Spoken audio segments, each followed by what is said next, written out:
Perkenalkan, nama saya Dinda Alifatul yang akan bertugas sebagai moderator dalam tugas PKN yang berjudul Pelanggaran Hukum dan Sanksinya. Ini hasil dari diskusi kelompok kami.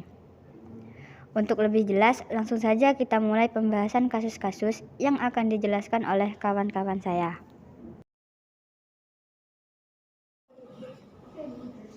Perkenalkan, nama saya Jovita Tri Ayunda. Saya di sini menjelaskan tentang kasus hukum Juliari Peter Batubara.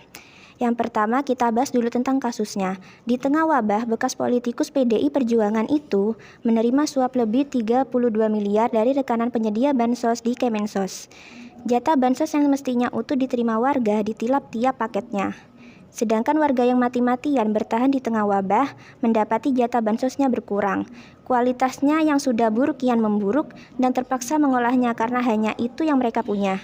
Skandal korupsi yang terungkap Desember 2020 ini juga menurut ICW mencatatkan sejumlah kejanggalan. Mulai dari pengungkapan yang tak menyeluruh hingga penyidik KPK yang mengungkapkan kasus justru dipersoalkan atas tuduhan pelanggaran etik. Sanksi yang diterima oleh Juliari, Majelis Hakim Pengadilan Tindak Pidana Korupsi atau Tipikor, mengganjar mantan Menteri Sosial Juliari Peter Batubara Senin 23 bulan 8 dengan vonis 12 tahun penjara dan denda 500 juta subsidiar 6 bulan kurungan.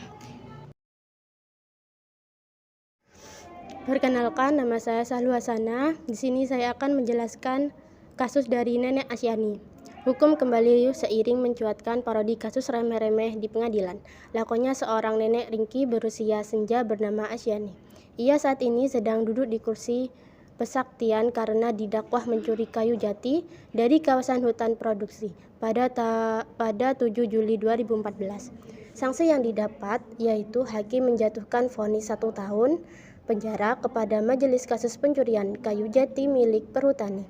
Tapi mereka memutuskan Asyani tidak diharuskan menjalani hukuman badar, juga menjatuhkan denda 500 juta kurungan 1 hari kepada Asyani.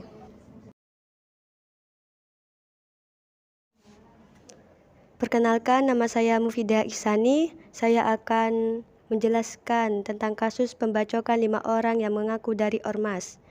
Baiklah, kita ke kasusnya.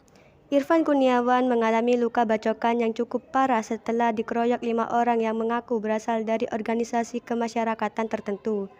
Warga Pondok Labu, Cilandak, Jakarta Selatan itu pun harus menjalani perawatan intensif di rumah sakit.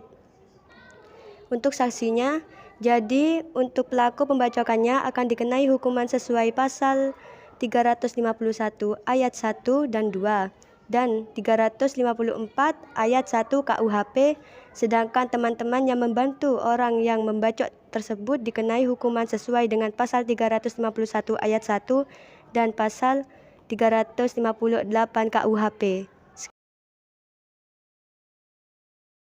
Perkenalkan, nama saya Mazidatun Nur Hilmia. Di sini saya menjelaskan tentang kopi sianida. Kasusnya sebagai berikut. 5 tahun ini, tepat 6 Januari 2016, Wayan Mirna Solihin meninggal dunia usai menyeruput kopi yang ternyata berisi racun sianida. Sebelum wafat, Mirna diketahui bertemu dengan 2 teman kuliahnya, Jessica Kumala Wongso dan Hani di Cafe Oliver Grand Indonesia. Di sana ia minum es kopi Vietnam. Namun setelah meminum kopi, Mirna langsung mengalami kejang-kejang lalu tak sadarkan diri. Mulutnya juga mengeluarkan buih.